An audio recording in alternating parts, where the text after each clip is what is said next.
up by 20 or down by 20. You don't even know what's happening. He's just playing. Yep.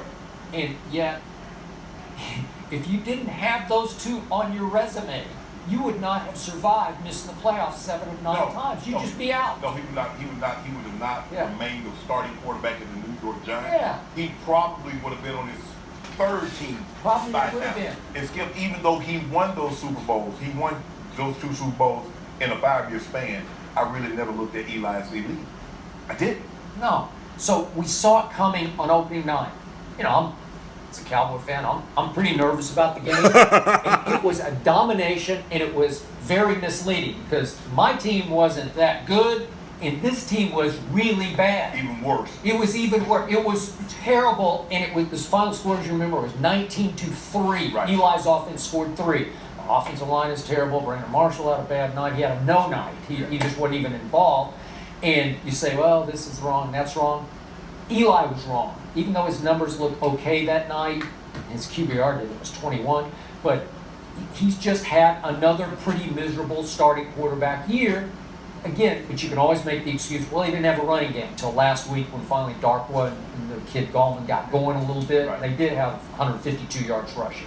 But in the end, it's about the quarterback who just isn't good enough anymore. And I think he's nearing the end, but I don't know how they're going to cut bait. I just don't know.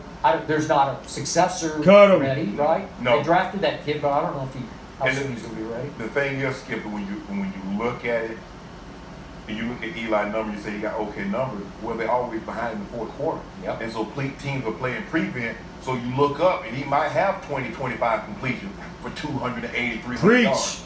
But if you go to those are those Blake Bortles stats. You know how Blake Bortles at the end of the game, they were down 45-14. And you look up, he got 3 touchdowns and 300 yards. Yeah, but he got them in the last 5 minutes of the ball game. And that's what we're seeing for Eli. And I agree, Skip. I don't know where they go from here because they don't have a successor. I mean, they drafted the Cal kid who's, I don't know. I have no idea. You going to turn it over to Geno Smith? I don't know. I mean, I believe Eli's going to be there at least one more year. Yep. They're going to try to get him some help on the offensive line. Get rid of him. Last year in the 6th round. But you got to address that. If you got a quarterback, you got to protect it. He's the money in the vault.